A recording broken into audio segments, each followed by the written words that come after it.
तो कैसे हैं दोस्तों। डेयरडेविल बॉर्न अगेन सीजन 2 का टीजर आ चुका है जो मुझे काफी ज्यादा शानदार लगा, मुझे पसंद आया और इसी के बारे में मैं यहाँ बात करना चाहता हूँ। टीजर स्टार्ट तो एक म्यूजिक से होता है लेकिन एंड इतने वॉयलेंट तरीके से होता है कि अंदाजा हो जाता है कि ये मामला काफी ज्यादा सीरियस है। मैट मर्डॉक की लाइफ अब पहले की तरह नहीं रहने वाली है क्योंकि अब उसके सामने अकेला किंगपिन नहीं बल्कि मेयर किंगपिन खड़ा है जिसके साथ पूरे शहर की आर्मी सब कुछ उसके साथ खड़ा है और तुम अकेले हो। जहाँ ये बात मान कर चलो कि अपने दुश्मन को हराने के लिए तुम्हें भी थोड़ा बहुत बुरा बनना पड़ता है, जो कि इसके सूट से नजर आ जाता है कि जब डेयरडेविल ब्लैक सूट पहनेगा तो उसके साथ ये रिसेम्बलेंस की जा सकती है कि वो भी थोड़ा बहुत बुरा बन के आएगा ताकि इसको हराया जा सके, क्योंकि अब तुम्हारे सामने सिस्टम भी खड़ा हुआ है और एक बंदा उसी सिस्टम को कठपुतली बनाकर तुम्हारे सामने खड़ा के भैया अब मुझे रोक कर दिखाओ, अब बताता हूँ मैं तुम्हें कि तुम्हारे साथ आखिर करना क्या चाहिए। टीजर स्टार्ट होता है एक म्यूजिक के साथ जो कैरन पेज स्टार्ट करती है और साथ में मैट मर्डॉक लेटा हुआ है। इसकी दाढ़ी बड़ी हुई है, वो काफी ज्यादा टेंस लग रहा है और इसी के साथ उसके साथ डांस भी कर रहा है जहाँ पे थोड़े बहुत रोमांटिक मोमेंट्स हैं। और उसके बाद एक जगह नजर आता है कि ये अपने सर दर्द की वजह से वहीं गिर गया है और फिर इसके बाद एक शॉट नजर आता है जहाँ पे ये उसके साथ डांस कर रहा है और उसके साथ प्रैक्टिस कर रहा है, वो भी फाइट की। मैं हैरान हूं कि भाई इस बंदी के साथ फाइट कर रहा है, इस बंदी के साथ फाइट की प्रैक्टिस कर रहा है। बुलाऊं पनिशर को बुरा लग जाएगा सच में। जहाँ इसके बाद एक सीन शिफ्ट होता है जहाँ पे हमें न्यूयॉर्क सिटी दिखाया जाता है जहाँ पे अभी सुबह हो रही है और लोग खुश हैं। जहाँ पे हमें विल्सन फिस्क का पोस्टर भी दिखाया जाता है जो इस बात को जाहिर करता है कि विल्सन फिस्क का पूरे शहर पर कंट्रोल है। जहाँ इसके बाद हमें दिखाया जाता है एक सीन के अंदर बुल्सी। अगर तुम्हें नहीं पता कि ये बंदा कौन है तो मैं तुम्हें बताता हूँ कि इसने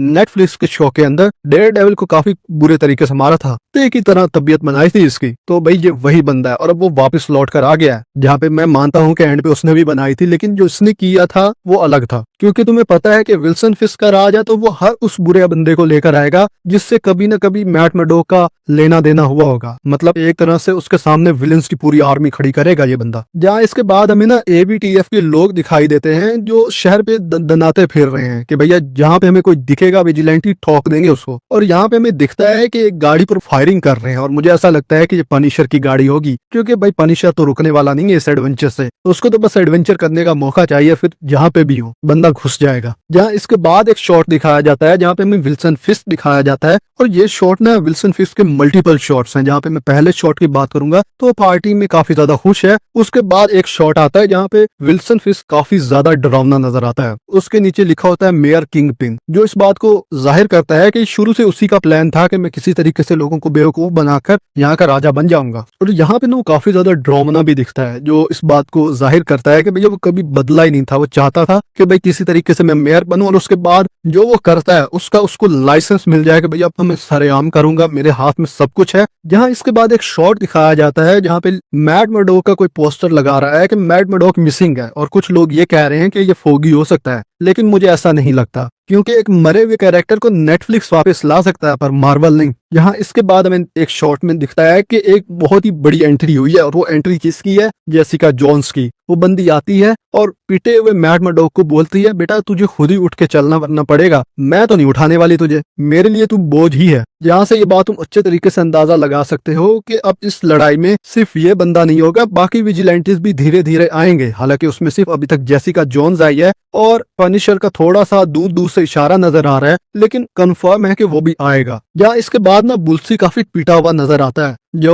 इस बात को जाहिर करता है कि डेयरडेविल ने इसे अच्छा खासा पीटा होगा, ये डेयरडेविल का नाम फिर से खराब कर रहा होगा और उसका दिमाग फिरा होगा और इसने उसकी तबीयत बना दी होगी। यहाँ ना इसके बाद टीजर में एक शॉट आता है जो कि हो सकता है कि इसके बाद हो या इससे पहले हो। वहां पे दिखाया जाता है जेल का सीन जहाँ पे एक बंदा चल कर आ रहा है और उसी के बाद फौरन सीन आगे शिफ्ट कर दिया जाता है, जो इस बात को अंदाजा लगाया जा सकता है थोड़ा बहुत कि यहाँ पे ना म्यूज हो सकता है। म्यूज वही बंदा है आर्टिस्ट जो काफी आर्टिस्टिक वे में लोगों को मारता है। बाय द वे हो सकता है कि यहाँ पे वो हो। इसके बाद ना जो मल्टीपल शॉट्स दिखाए गए हैं ना उसमें दिखाया गया है कि मैट मर्डॉक ABTF पर हमला कर रहा है, काफी गंदे तरीके से मार रहा है उनको। यहाँ से ये बात साबित हो जाती है कि बंदा अब काफी ज्यादा सीरियस हो चुका है और वो पूरे सिस्टम से भी टकराने को तैयार है किंगपिन को हराने के लिए। अगर इसके बाद मैं थोड़ा सा यकीन दिलाना चाहूँ तो एक सीन आता है जो काफी ज्यादा अजीब लगता है, लेकिन मुझे टीजर के हवाले से पसंद नहीं आता है, लेकिन फिर भी काफी ज्यादा खटकता है, काफी ज्यादा सस्पेंस भी रखता है, और वो है 43 सेकंड पे विल्सन फिस्क अपने सेक्रेटरी को सामने बिठाता है और उसके बाद सेक्रेटरी गाड़ी की पिछली डिग्गी एक बंदे के साथ खोलता है और उसके बाद वो थोड़ी सी बातचीत करके कहते हैं कि ये भी होगा। तो इसके बाद थोड़ा सा ये वाली चीज मुझे कंफ्यूज कर गई है। अगर तुम्हें इसके बारे में थोड़ा पता हो तो मुझे कमेंट सेक्शन में बता सकते हो कि ये क्या हो सकता है। टीजर में ना एक सीन आता है जहाँ पे शिप्स तबाह हो रही है और इसी के साथ एक बंदा पानी में छलांग लगा रहा है, और मैं भी यहाँ पे डेयर डेविल ही हूँ, लेकिन मैं भी कोई और भी कैरेक्टर हो सकता है, कोई और विजिलेंटी। लेकिन यहाँ पे एक और बात भी जोर देने वाली है कि इसी के साथ साथ हमें विल्सन फिस्क की फाइट दिखाई जाती है एक बॉक्सर के साथ, जिसमें वो बड़े बुरे तरीके से पेलता है। भाई किस बंदे ने इस बॉक्सर को हदायत की कि भाई ये बंदा जाकर विल्सन फिस्क के सामने खड़ा हो जाए और मार खाने के लिए? भाई कोई बंदा नशे में भी ऐसी हरकत नहीं कर सकता है, और इसने जीते जागते जाकर विल्सन फिस्क के सामने खड़ा होकर कहने लगा कि भैया आजा फाइट करते हैं। उसने जो धोया है इसको, भाई मजा आ गया एक बार। जहाँ इसके बाद में कुछ लोग दिखाए जाते हैं जो अदालत के बाहर ना स्ट्राइक कर रहे हैं। अब मुझे नहीं पता कि स्ट्राइक क्यों कर रहे हैं, और मे भी हो सकता है कि मैट मर्डॉक की वजह से, या दूसरी पॉसिबिलिटी हो सकती है किंग पिन की वजह से। दोनों ही समझ लो, मे भी दोनों हो। यहाँ इसके बाद ना एक और चीज जो है वो काफी ज्यादा अमेजिंग सी नजर आती है, और वो ये है कि यहाँ पे हमें फोगी दिखाया जाता है, जहाँ पे जो मैंने पहले बात की है कि मार्वल फोगी को कभी जिंदा नहीं करेगा। हाँ, इसका फ्लैशबैक सीन हो सकता है जहाँ पे वो एक रूम में बैठा हुआ है, आई थिंक इंटेरोगेशन रूम है, और मे भी ये फ्लैशबैक सीन हो। अगर जिंदा कर दे तो बड़ी बात है भाई, मैं तो खुश हूँ। अगर इनको डेयर डेविल को आगे लेकर जाना है तो इसका मरा हुआ होना काफी ज्यादा जरूरी है। ये लोग इस सीरीज को